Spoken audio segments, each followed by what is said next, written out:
নমস্কাৰ। সৰু সৰু কিছুমান ৰন্ধন প্ৰণালীলৈ মই পিংকি আপোনালোকৰ মাজত সদায় আহি আছোঁ, আপোনালোকৰ মৰমৰ আশীৰ্বাদ বিচাৰি। আজি মই বনাবলৈ লৈছোঁ খাচী মাংস। ইয়াতে ল'লোঁ মাংস 1 কেজি। প্ৰথমতে মই মাংসখিনি ধুই পখালি লৈ মেৰিনেট কৰি মছলা পিচিব ধৰিলোঁ।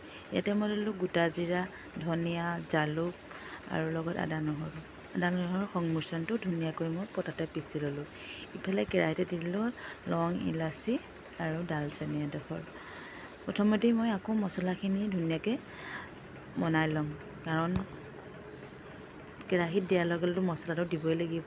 সেয়েতো অকলশৰীয়া মানুহ যেতিয়া প্ৰথমতেই মই মছলাৰ কাৰণে সকলোবোৰ যোগাৰ কৰি ল'লোঁ। এতিয়া আমাৰ হৈ গ'ল। ইয়াতে মই কেৰাহীটো বা বিলাহীখিনি আঁতৰাই লৈ ইয়াতে মই মেৰিনেট কৰি থোৱা মাংসখিনি দি দিম। ইয়াতে মই আদা, নহৰু, পিঁয়াজ, মিঠাতেল আৰু নিমখ হালধি সকলোবোৰ দি সংমিশ্ৰণ কৰি থৈ দিছিলোঁ 15 মিনিট সময়। এতিয়া মই বনাব লৈছোঁ। মই গমেই পোৱা নাছিলোঁ, মানুহজনে যে মোক ভিডিঅ' কৰি ৰাখিছিলে। ভিডিঅ' ক্লিপটো ভাল লগাৰ বাবে দি দিলোঁ। ইয়াতে যাতে বেয়া কমেণ্ট নাহে, কাৰণ মই গম নোপোৱাকৈ কৰিছিলোঁ। যেতিয়া চাব কৈছিলে তেতিয়াহে মই গম পাইছিলোঁ যে ভিডিঅ' কৰি আছে বুলি। এইফালে আজি মই জুইতে বনাইছোঁ, কাৰণটো কেতিয়াবা জুইত বনাবও মন যায়, কিন্তু ঘৰখন সম্পূৰ্ণ হোৱা নাই পাকঘৰটো বনাবলৈ।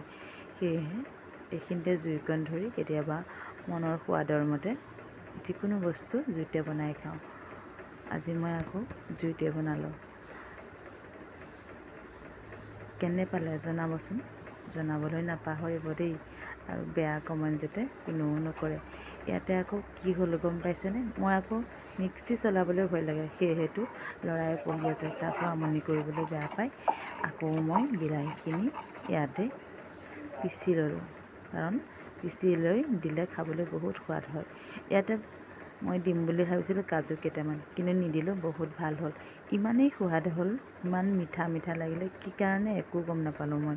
কিন্তু ইয়াত মই একো বস্তু বেলেগ ধৰণৰ নাই মিলোৱা। আদা, নহৰু, গোটা জিৰা, ধনিয়া এইবিলাকেই দিছোঁ।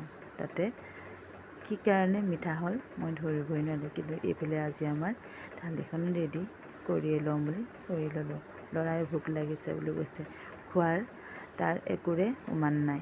আমাৰ ঘৰত আজি এনেকৈয়ে খাব ধৰিলোঁ। আপোনালোকৰ ৰন্ধা বঢ়া হ'লনে? নাই হোৱা যদি সোনকালে বনাই খাই বৈ শুই থাকক, কাৰণ বতৰটো ঠাণ্ডা। আজিলৈ বাই বাই।